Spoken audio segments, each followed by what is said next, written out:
Now let's start off by talking about the deal, because this deal has been called many things. I've heard flawed, some say historic. So what are your views on the deal? I'm curious to know, especially in terms of the compromises made and, of course, your doubts around that deal. Thank you for having me. I think the deal is both historic and it's flawed.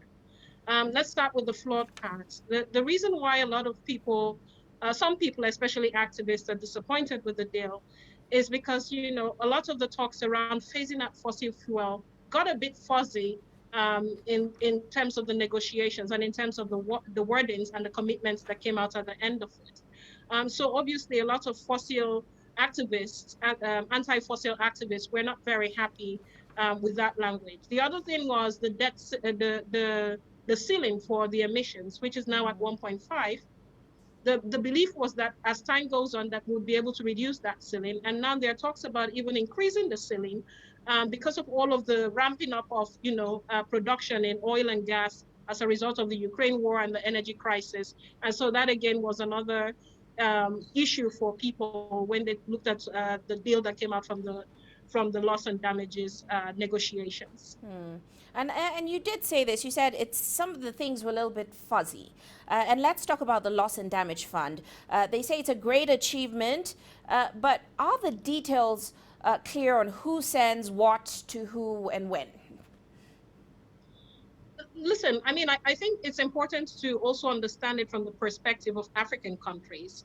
A lot of the developing countries, especially in sub-Saharan Africa, are of the firm belief that they're not responsible for a lot of the emissions and the climate disaster that we're facing.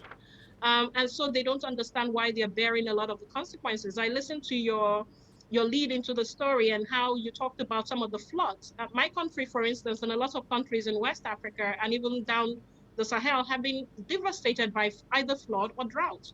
And these are the impacts of climate change. And so when we're talking about loss and damages, it's not charity. It's not to be viewed as charity. It's these countries, our countries, asking that the Western world, which is the largest emitter, put together a fund and call it an investment fund for the future so that these countries can actually begin to address climate disasters as well. And that's the thinking that has gone into how developing countries have approached these negotiations. And you also mentioned phasing down of fossil fuels, and they didn't really find an agreement in this area. Is this good or bad news for Africa, especially also the issue of building on emissions cutting commitments? Is that good or bad for Africa, given especially our dependence on fossil fuels? That is a great question. And it's the conundrum that I think even African leaders are sort of grappling with. If you look at a lot of the energy transition plans that are coming out from countries in across Africa, you see that there's a huge focus on using natural resources and most of it gas for production and generation. But at the same time, many of those countries are also talking about greening their economy and greening their GDP. So you get a sense of even the greenwashing of the investment and financing conversations that are going into this climate talks.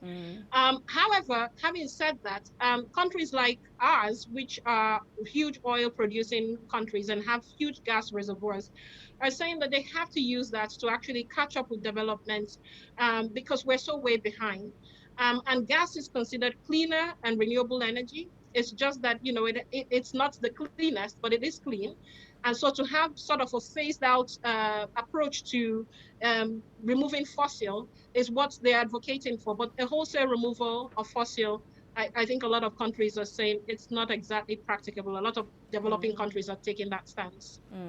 Now, I'm curious to get your position, because you're someone familiar with these discussions. What did this year's meeting reveal to you in terms of the global commitment to curbing emissions and also the obstacles that we still face to progress?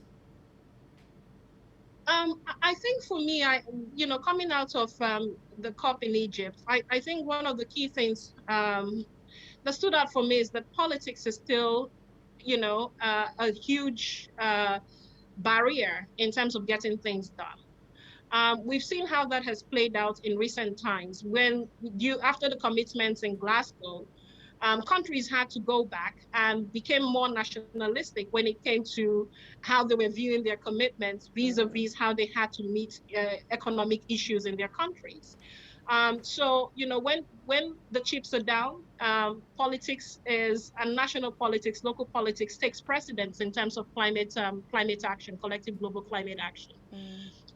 Having the other part of it is also looking at how financing is also a huge lever in how people negotiate. I think that's why we're very happy with the loss and damage deal, because that puts a lot of African countries at a competitive advantage in terms of trying to get things done and trying to green their infrastructure and green their construction.